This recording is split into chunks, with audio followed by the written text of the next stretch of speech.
It is so much easier to be nice than to be a jerk. No broadcast is difficult if you've done your homework. I woke up one morning and I could not walk. The biggest thing is don't give up. Don't give up. And don't be bashful.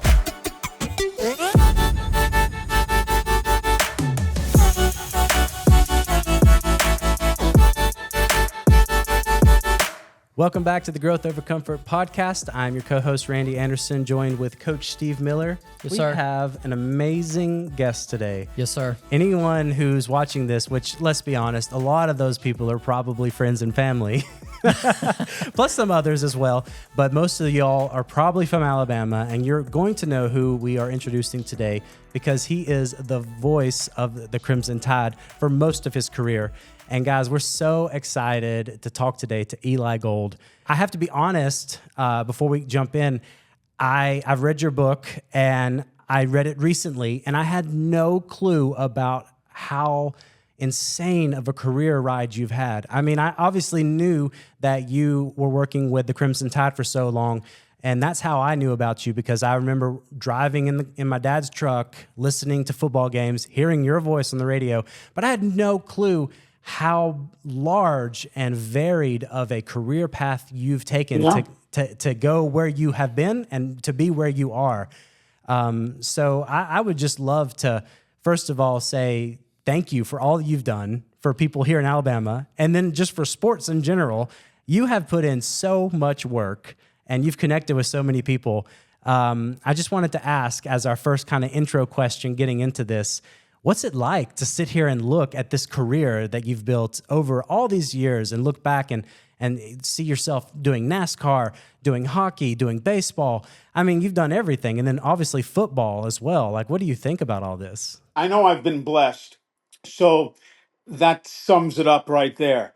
To be able to make a living in the toy store of life is really been a blessing. I've had tough times. There have been career hurdles. There have been personal life health hurdles. It's not been all smooth and great by any stretch of the imagination. But at the same time, I have been blessed. And you're right, I've done a lot of sports. The only sport I don't think I've done is golf. I've done everything else. I've never had the opportunity to do golf, and I'm not a golfer, so it's probably good that I've not done a broadcast because I think golf is one of those sports where you really have to be a golfer to adequately and correctly broadcast the event. You don't have to have played hockey, you don't have to have played baseball, but I think golf is one of those. So I've never done a golf, but otherwise, yeah, I've run the gamut pretty well. That's awesome. So what, you and I met in the airport in Yep. Orlando. I was going to see grandkids. You were going to work. And one of the things that my wife and I took away was you're incredibly kind. Like you're incredibly gracious. Where does that come from? Coach, it's so much easier to be nice than to be a jerk. It is so much easier to be nice than to be a jerk. And why? I mean, I've had people be nice to me all my life, from when I was a kid growing up in New York City to where we sit today. People have been so wonderfully nice, with rare exceptions, certainly, but people have been wonderfully nice. I've got to be nice back. If a young person comes up to me, or even, not that you're old, but even if an adult comes up to me, as we did in Orlando, it takes guts on the part of you to come up to me or to anybody and just start talking. And if you are kind enough to do that, then I am certainly kind enough to take time and talk back to you, your wife, whomever it might be. So it's just so much easier to be nice than it is to be a jerk. Yeah, I agree with that.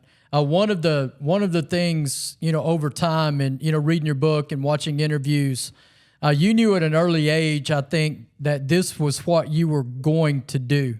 Yeah. So how did you know? What drew you to this profession? What caused you to get started?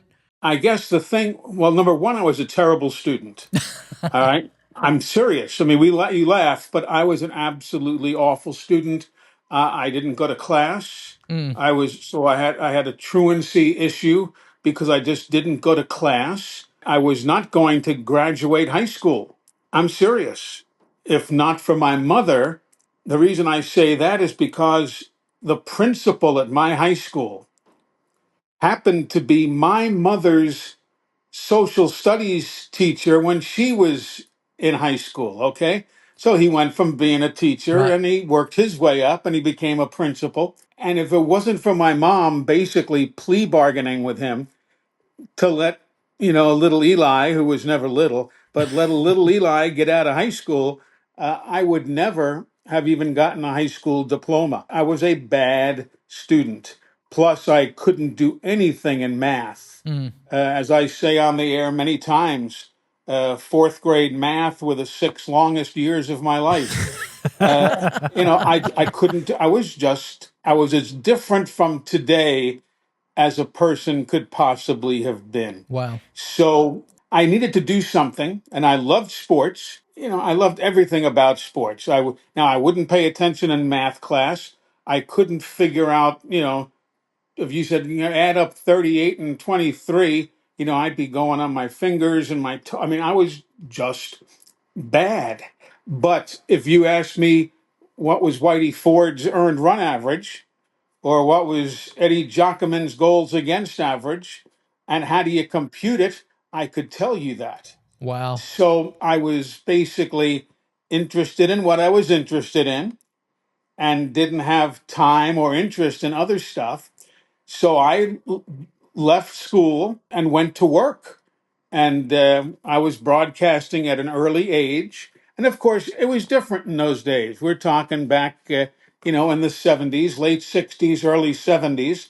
In those days, you didn't have a ton of people clamoring for broadcast Mm, jobs. There were some, certainly, but it wasn't nearly as popular as it is today. There was no cable TV. right. There were no, websites for sports. There was none of that. So, but I just wanted to be involved in sports, and I set out to do that, and started working in the lowest level of minor league sports to build up my experience and eventually get to where I am. But no, I started doing this because I hated school and broadcasting of sports. Probably to this day is the only thing about which they don't ask to see your sheepskin. They don't Ah, ask for your diploma. In our line of work, it's let me hear your tape. mm, Send me a tape. Let's hear what you sound like. Can you do it? Whatever it is. Can you do it or can't you do it? So I was able to avoid my math issues and just go about working in something that I loved, and that was sports. Follow up question to that. Reading your book, you talk so much about how you just did whatever it took to get uh, Yeah. into the auditorium, into the arena, to watch the game, to be able to work on your play by play calling and everything. Yep. Oftentimes, you did that for free. And Oh, sure. even your first couple of broadcasting jobs were not for, I guess, real money. I read the story about how you got paid a $50 coupon to Sears. Yeah. A $50 gift certificate to Sears. Yeah. Exactly. So what do you think about like free work now? What do you think about people who try to enter the industry now and they demand pay for stuff that they're actually not even qualified to even do yet? What do you think about just free work in general? I can't tell other people what to do. mm, I won't do that. I can't tell anybody what to do. For me, it was worthwhile getting into the world of pro hockey. And you say, yeah, I got paid a $50 gift certificate to Sears, which is true. But what I really got paid was being on the air for 76 hockey games. oh, wow. Right. That's how I got paid. It was a very low impact broadcast. I don't know how big the studio is that you're sitting in, but chances are It was bigger than the distance of our signal for that little radio station in the eastern end of Long Island. WRCN radio, a wonderful group of people, but their signal was very, very limited. So it was basically a non-impact, low-impact broadcast. But it gave me the chance to travel, to learn the world of pro sports as you travel, and it taught me how to broadcast. And if I stunk, which I did, well, I got hopefully better in game 2. And hopefully I did something a little better in game 3. And hopefully by game 76, I was doing things a little bit better still. Yeah. So, and again, my situation was different. I lived at home. My dad had already passed away. He died when I was a young man. I was living at home, but my mom wasn't charging me rent. I was growing up in New York City where you didn't need a car. So I had no car payment. I'd have to pay the fares on the public transportation and so on, but I didn't have a car or a car payment. And again, people down here can't imagine that. But I mean, I didn't even have a driver's license till I was 26. Oh, wow. And that's when I got a car because I was having to leave, that area. But I didn't even have a driver's license or a car until then because, the costs were prohibitive. You'd need for a garage spot, if you could find one in those days, it was $250 a month just to park your car. So things were different. We got to keep all of that into perspective. But yeah, I didn't have a ton of expenses.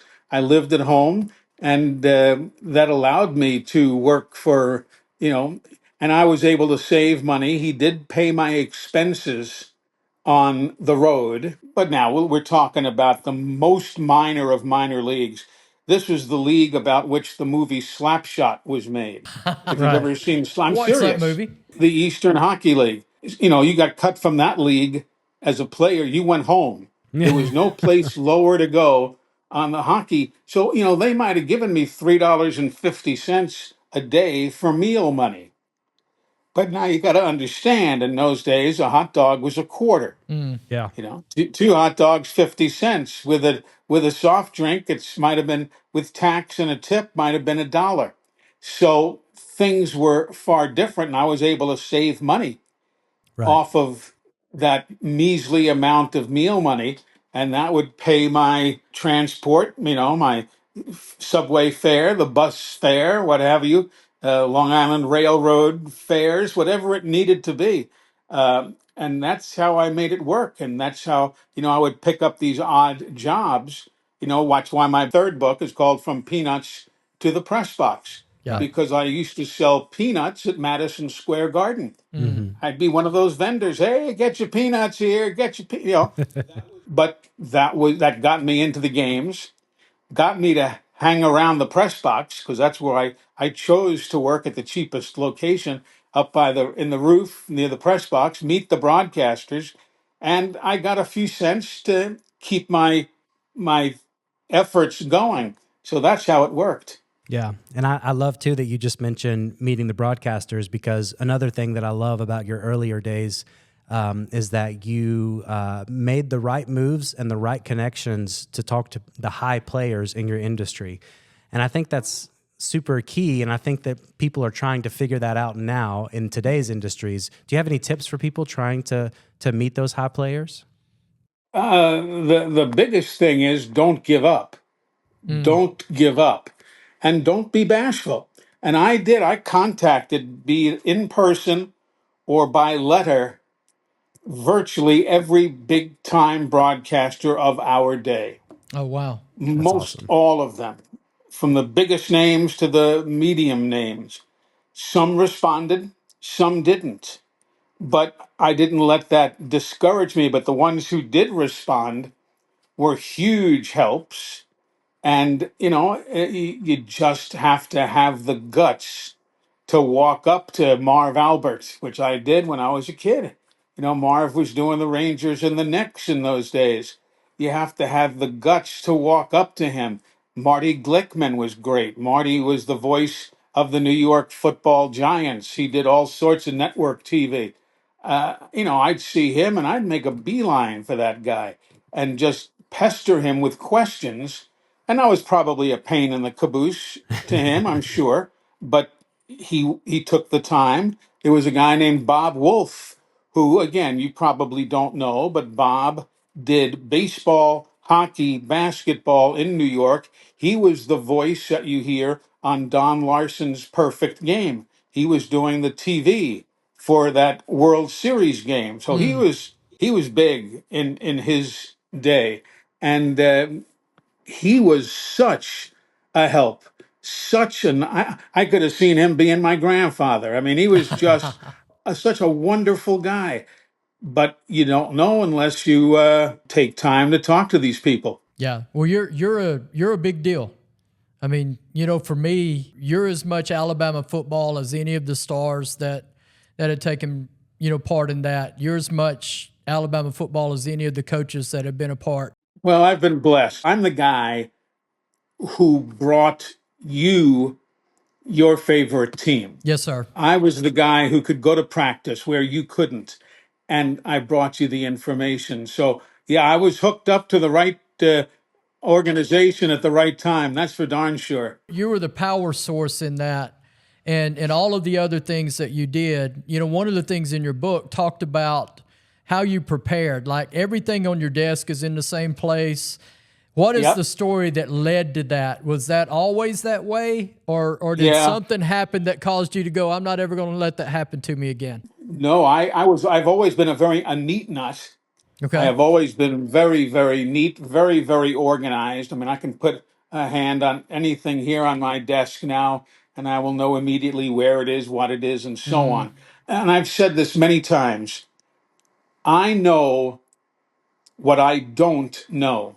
Oh, wow. I know what I don't know. Mhm. And I'm not going to go on the air or go on whatever or talk to people about a subject that I don't know. I'm not going to embarrass myself by doing that. Mhm. So I just work my butt off.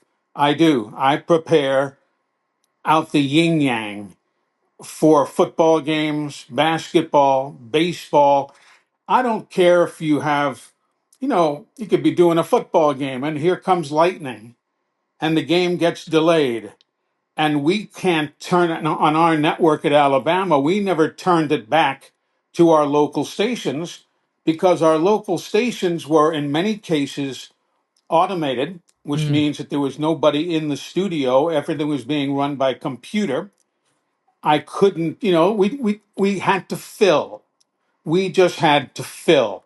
And I always was comfortable because I knew that in this right here to my left was a piece of paper with umpteen number of storylines written down. And all I had to do was look to my right to my color man, whether it was Tyler Watts, whether it was, John Parker, Phil Savage, Kenny Stabler, Doug Layton, doesn't matter who, but I would just have to look to them and I say, all right, we'll talk, just relax and we'll just fill. And we both knew the subject matter and, and we just filled. Same thing in hockey. I've had the lights go out in a hockey arena.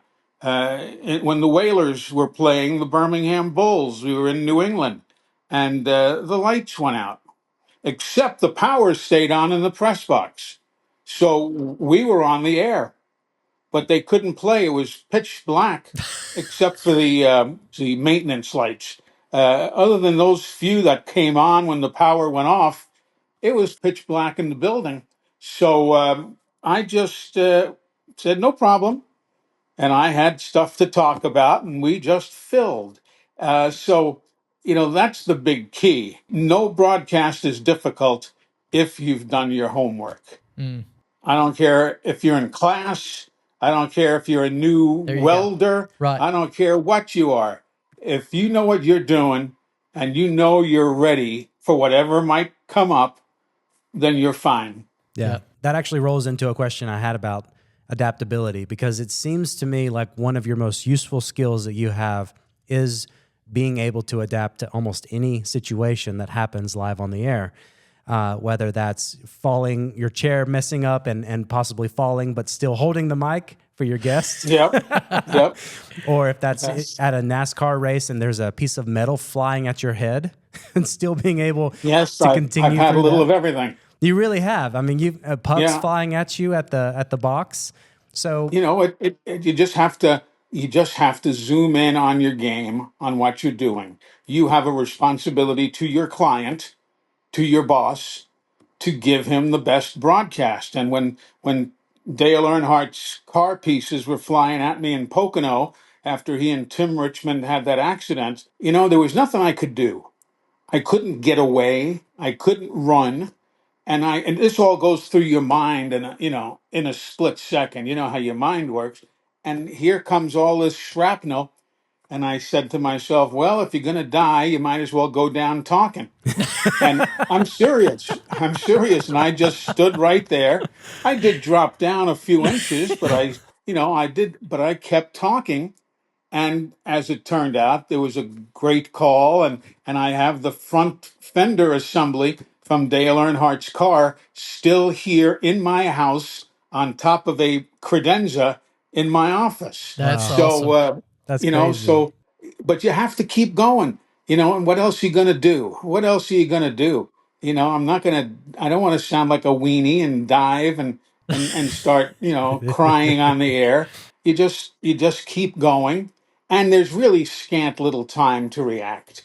But I Right. did say just keep on talking and don't curse. And I just remember that, and that was it. You've had some really difficult moments on the air. You've lost some friends, different things. You're talking about keeping on going. What is your responsibility in those moments? And you've had some difficult moments. So talk a little bit about that. The responsibility in those moments, of course, you're referring to NASCAR Yes, sir. primarily. The responsibility is just to describe what you see and don't speculate. When Dale Earnhardt got killed, that was me on the air. That's my voice on the radio. And it was one of those things where, of course, at that point, we didn't know that he had Right. gotten killed. It looked like any other little shunt into the wall at any little track somewhere. Nobody knew until a bit later. But, you've got to remember when you're doing a NASCAR event or any sporting event. I've had football games where the guy has swallowed his tongue and he is convulsing on the field as the trainers are working on him. He has family listening, his wife, his mama, grandma, grandpa, and them, whomever. Everybody's not always at the game. He has fans, he has family that are listening. The only thing I do in an instance like that is describe exactly what people can see if they were sitting in section 102 at the racetrack or whatever. As long as I'm describing what I'm seeing, then you can never be wrong. You can't ever be accused of overdoing it. Right. As long as you're describing what you see.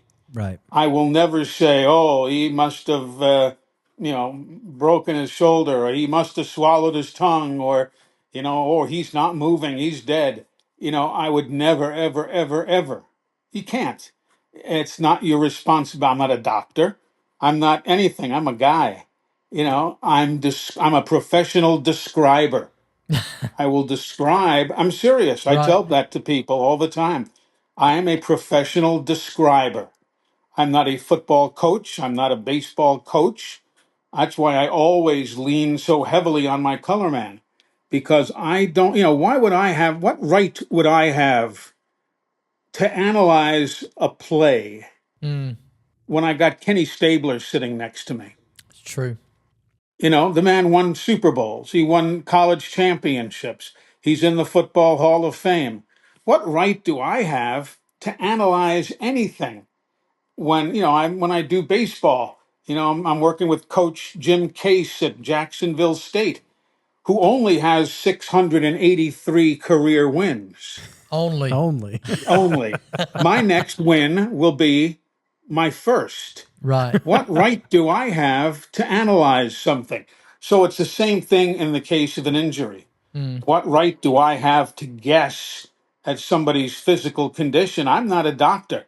I didn't stay at a Holiday Inn Express last night. I mean, I have no right to do that. Right. So Right. what I do is describe exactly what I see. If it's good or it's bad, whatever, Right. I can see his, I remember talking about Tyrone Prothro years ago with that, injury against Southern Miss Yes, sir. when he and Falk got tied up and so on and other injuries. And I say, well, he's going north and his left foot is going south. And, I can describe that because that's what I'm seeing. Yeah. But I won't say, well, that's because he's torn every muscle and broken every bone in his lower extremities. I won't go there. Right. I don't know that. Right. So that's what I do. You describe what you see, and that's what gets you going. Yeah. Speaking of describing things, you mentioned saying that you had some memorabilia that you've had over your career. Yeah. Mr. Earnhardt's car, part of his Yeah. bumper, right? On the front The fender? right front fender Right assembly. front Yeah. fender, yeah. So, and I know you had some other fun things from reading your book that you've kept over the career you've had. What are some other fun things that people may not know you have that maybe just made it into your own personal museum? Nothing really that extensive. I've gotten an Alabama football, of course, signed by every head coach That's that I've awesome. worked with. And I started with Bill Curry and That's went right incredible. through That is incredible. Coach Saban and DeBoer. I got a football from Coach DeBoer. But I don't have my memorabilia are audio tapes, things like that. My interview that I did once with the great Grambling coach, Eddie Robinson. An interview I did once with UCLA's great coach, John Wooden. That to me is even more valuable because that's my voice on there interviewing him. Yeah. And that to me is more important than an autographed basketball or something. You've worked with some true legends, but those two men you just mentioned are Yeah. icons in the They're sports. unbelievable. And they were the best interviews I've ever done. And I guarantee you this, it wasn't because of my questions. It was because of their answers. Give us a takeaway from those two men, because my takeaway from you is extreme professionalism, extreme care for what you do and what you stand for, and you have incredible standards for who you are and what you represent. And my other takeaway is your incredible kindness. So give me a takeaway from the two men you just mentioned. They were spectacular gentlemen. Okay. What I loved is the fact that I didn't know either one of them other than by reputation. I had never met either one before we did those interviews, which were years apart. And, one was interviewed here in Birmingham, Eddie Robinson. Okay. One was done out in Anaheim, where Bama was playing in the John Wooden Basketball Classic. But I didn't know these guys other than by reputation. But they both made me feel like we were lifelong friends. Oh, wow. They were so welcoming, so comforting, and their answers were just spectacular, and how they loved players and how they were part of greatness. How they, in the case of Eddie Robinson, dealt with the racial issues of the day. And of course, he was at a historically black Grambling State University. It was just magnificent. I was sitting there like a kid in a candy store, Right. just listening to these men who I'd only seen on TV and heard on the radio. And I'm saying, damn, you're sitting here talking to this guy. I mean, that was just cool. That was just cool. Right. And I don't know if I wasn't deferential to them, but but yeah, you have to be kind. You always get more results with honey than you do with vinegar. And I just have always taken that to heart. Yep. Yeah. I wanted to ask, this is kind of going back looking All at the right. beginnings of your career, but then also we're going to end at the where you are now. When you first started, you mentioned having to run to payphones to report how the game is going. And nowadays, you're able to do a lot of duties from your home studio, which I mean, Sure. we are too. We're in our hometown. We're Sure. at a studio here, but everything is remote. Technology has advanced so far. What are your overall thoughts on that? I mean, technology has made your life in so many ways and your tasks easier in certain areas, but Sure. probably also Sure. challenging in others. Well, I don't know if it's challenging. It is. It's given me the opportunity to do more things for more people. Yeah, I don't know, quite honestly, if today I would have been able to come up to Coleman, Alabama, and sit in your studio for, a half hour, an hour. That probably wouldn't have happened, right, with no disrespect, other than schedules are such, and I've got to be elsewhere later this afternoon. right. But the other thing is, now I can edit audio and video on an airplane Oh, with Yeah, my laptop.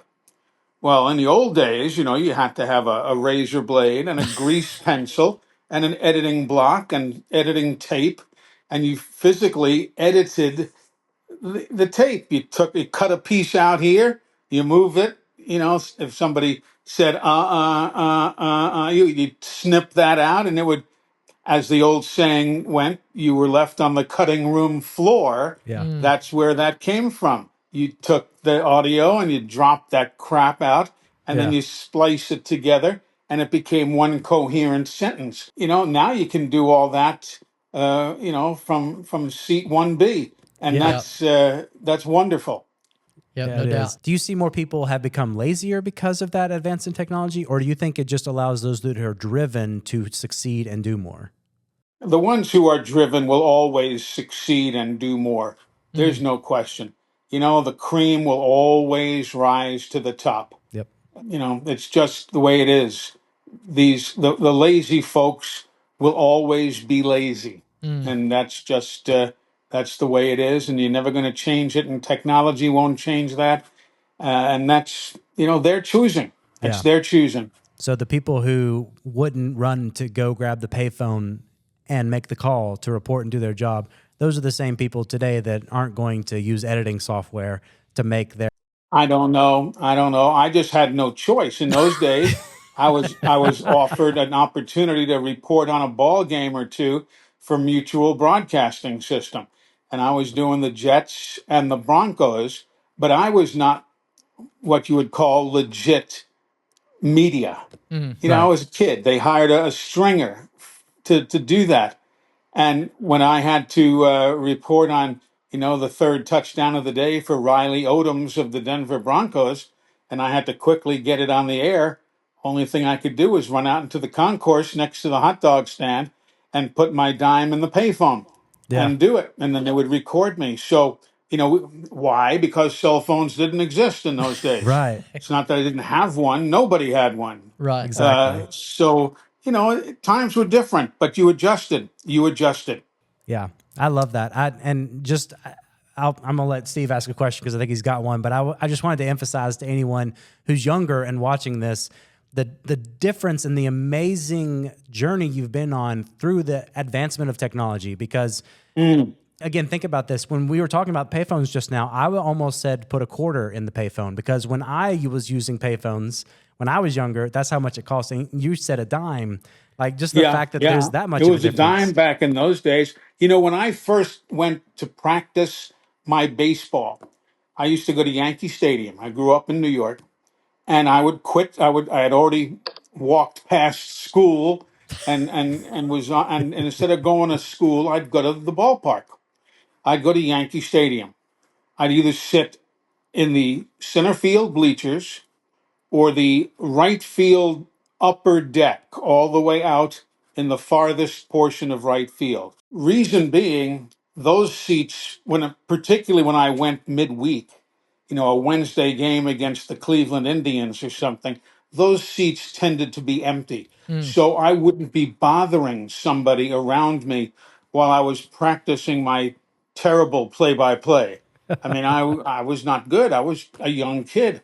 The other thing was, I got into the bleachers at Yankee Stadium for 65 cents. Wow. The upper deck was $1.05. Oh, And if you could afford a box seat, which I couldn't, it was $4.35. Wow. I mean, so times are different. I was talking to somebody the other day about my season tickets for the New York Rangers when I was a kid. Myself and five of my buddies, we had section 440, row F, seat 2, 3, 4, 5, and 6. And we each bought our seat. And they said, how in the world could you afford that as a kid? Well, the tickets in those days were $2.25. It's a little different. a little bit. So, people need to, I find that a lot of times when I'm talking and I'll talk about a transistor radio or something, and I'll see the look on these youngsters' faces like, what was that? What is a transistor radio? And Yeah. I'll always say, and for you youngsters here, Google it, Google it, and, right? and see what it is. Because, yeah, people don't understand. Times are very, very different than they were then. Real quick question on coaches. You've been around some of the all-time greats in all different sports, not just football. You know, Coach Saban's obviously a big topic in Alabama. And nationally, I think he's a national brand now just within himself. Take Alabama Sure. football away. Give us how you knew Coach Saban was different. When he showed up and you showed up in the same place, y'all are both very professional. So what is the difference between Coach Saban and other coaches that you encountered? It's a good question. A lot of them are the same, but they're different, okay? Case in point, Gene Stallings. Okay. Coach Stallings could be, and he acted like anybody's grandfather, anybody's grandfather. The nicest guy, never grumbled much. I mean, he was just anybody's grandfather. And he won a national championship. Right. Nick Saban grumbles and he hits his fingers on the podium when he's answering questions. He doesn't necessarily want to be there. Yes, he's a wonderful grandfather, but he can also be kind of irascible. So Coach Stallings and Coach Saban, two totally different men, both won national championships. Is there a right way to do it? Obviously not. As long as you get it done, you've gotten it done. Right. But, Coach Saban is a wonderful, wonderful man. He really is. Unfortunately, the fans never got to see the real Nick Saban. They're seeing more of it now on the news reports of his retirement, because there he is on the boat and he's got a beard and he's smiling and he's having a good time. He is a nice, nice man. Yeah. He's got a great sense of humor. He may not end up entertaining at the Chuckle Hut in downtown Coleman tomorrow, but he is also a very nice, caring human being, a wonderful husband, a wonderful father, a wonderful grandfather. He is just a great guy. So, what people would see in those 40-second sound bites behind his podium on Monday and Wednesdays after his media availabilities was not really the true Nick Saban. He is a great, great, caring man. But yeah, you don't want to ask him a stupid question. You don't want to say something ill advised, but, You he's a ask him a good lot of man. questions. Did you ever ask him one that may not have been the Yeah, best question? yeah, I did. I asked him How a did that question, go? and it was because I will still say it's a great question. It was a great question that I asked him, but it wasn't one that he liked. He hates, and I didn't know it at the time. This was his first year in Tuscaloosa, and we were doing our coach's pregame show. And I asked him about Alabama's running backs, who had left, who was coming in. How do you compare the abilities of these guys? Well, the C word, for most people, the C word is cancer. For Nick Saban, the C word is compare. Mm. He refuses to compare. Because if you don't say the same thing about player A, then folks automatically think that player B is not nearly as good, or the coach doesn't like them, or whatever it is. And so the comparing of players is something he just refused to do. Well, I didn't know this, and I asked him to compare some outstanding running backs. And I was meaning stylistically. One guy is more of a finesse runner, one guy is more of a bull runner, whatever. But he gave me this really kind of a stinky answer. And he had a weird look on his face. And again, I didn't know. This was his first year in Right. Tuscaloosa. I didn't know of his aversion to comparing. We finished, but when he was answering that, he stared at me and just stared at me, and it felt like somebody had come up behind me with with a hypodermic needle filled with ice water and jammed it into my spine. Yeah. I did. And he then explained to me afterwards that that was a stupid question. Mm, And it really wasn't a stupid question. It was a question he didn't want to answer or right. didn't like answering it. I thought it was a very interesting question, but he said, that was a stupid question. And I started answering him back.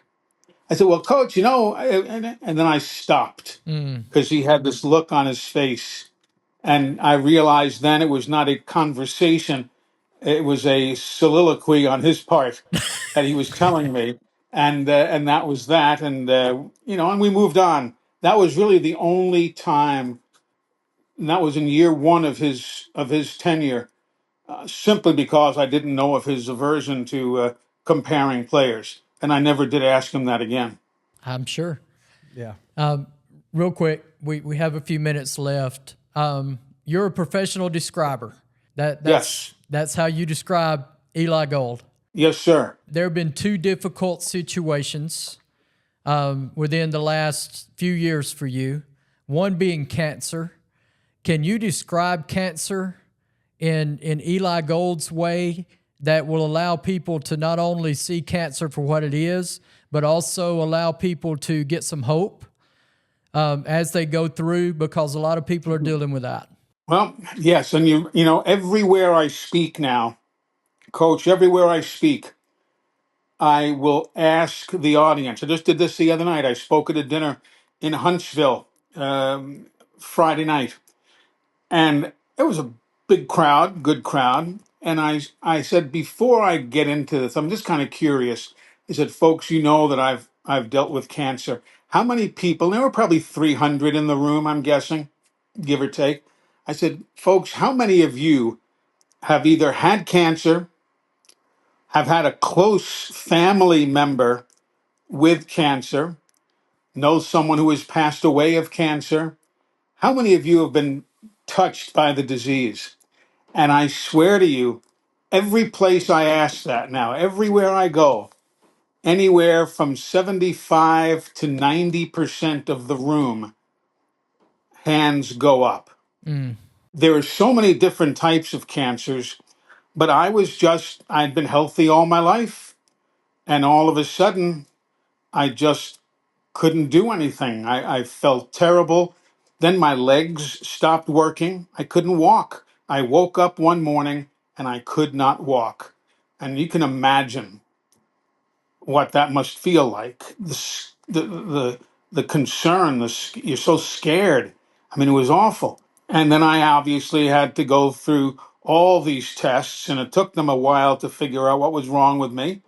And then, I had to go through the chemo and the whole bit, and then I had to learn how to walk again. I mean, I was in bad shape. There were a few nights where they told my wife and daughter, "You may not want to leave the hospital. He might wow. not make it through the night."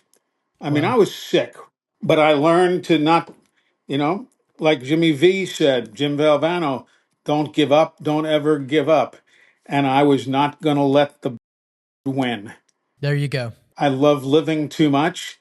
But I mean, I'm a big man still, but I lost 140 pounds. Wow. I mean, I lost the weight of a, normal person. I was in just terrible shape. but you must have somebody to advocate for you, a wife, a girlfriend, a boyfriend, a child, whomever, because they spew all this stuff at you. You can't understand half of it, or they're talking to you when you're in la la land and you don't know what the heck's going on. You got to have somebody acting as an advocate on your behalf, listening and making decisions, and then just do what the doctors say. Just do what the doctors say. Don't become Dr. Eli Gold, because I'm not a doctor. Don't become, any doctors. Listen to these guys and ladies. And if you don't like what you're hearing, ask for somebody else. Ask for a second opinion or a third opinion. It was a tough time. It was a tough, tough time. But thank God I'm healthy now and I'm over the cancer, and I'm still walking a little shaky. My right leg still hasn't gotten all the strength back, but everything else has. And I was lucky. My voice wasn't affected, and my brain is still good. So here I am to haunt you on your screen. That is awesome.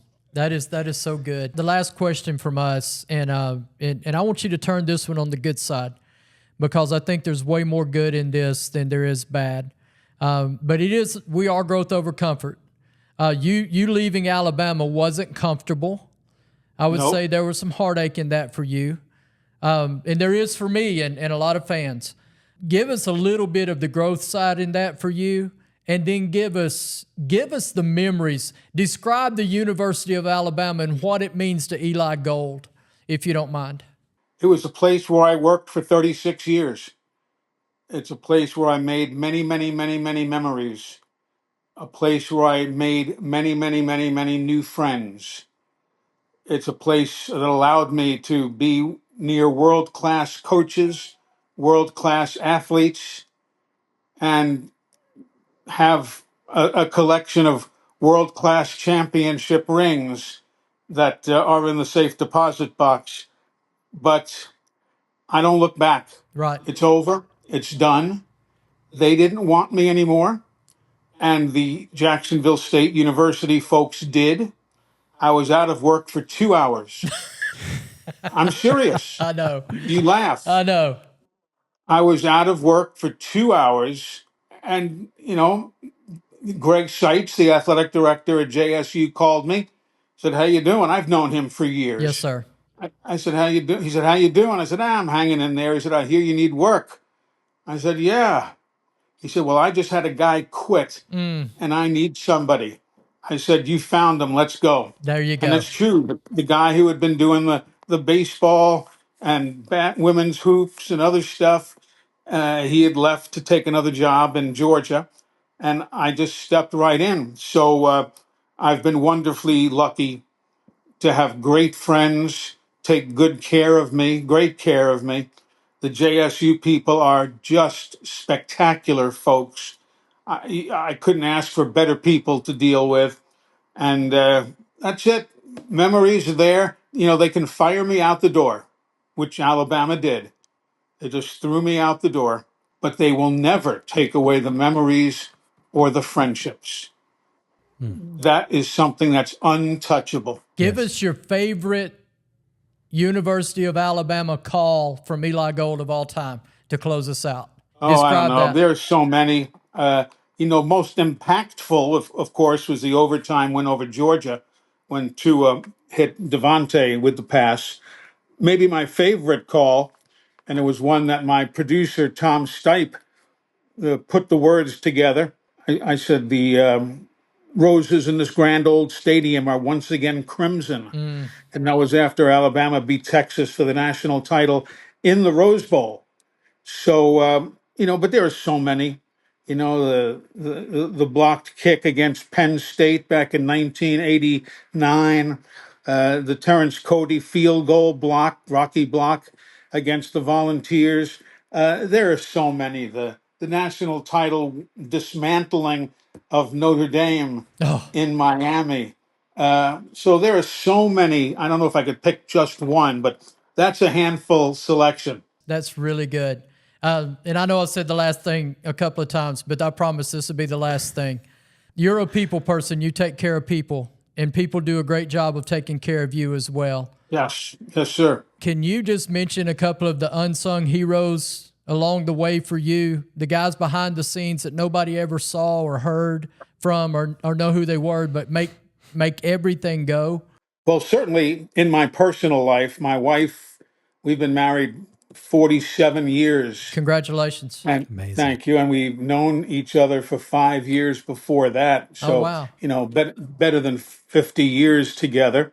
Wow. My daughter, who's 34, she was instrumental with my wife and taking care of me during my illness and being my advocates at the hospital. Of course, behind the scenes, Tom Stipe, our producer and engineer at Alabama, one of the greatest producing minds that I've ever had the pleasure of working with, a great wordsmith. He wrote or said in my ear a lot of the words that came out of my mouth, not so much the actual game call, but the other stuff.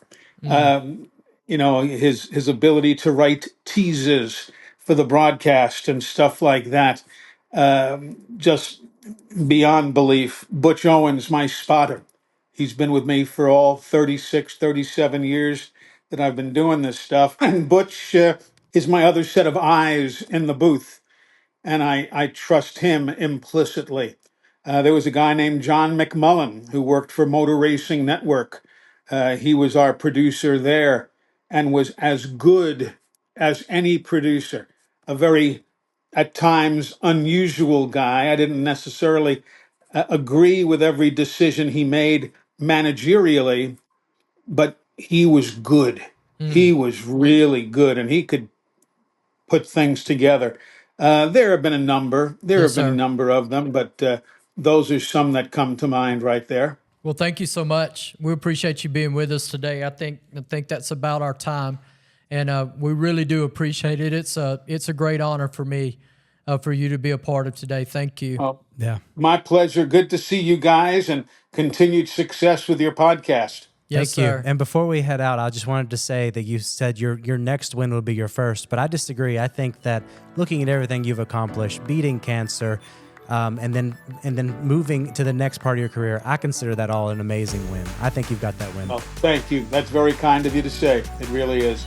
I Yes, sir. appreciate it, guys. It's been great to be with you. Yes, Thank you sir. so much. Have a great day. All righty. right, Bye-bye. Yes, sir.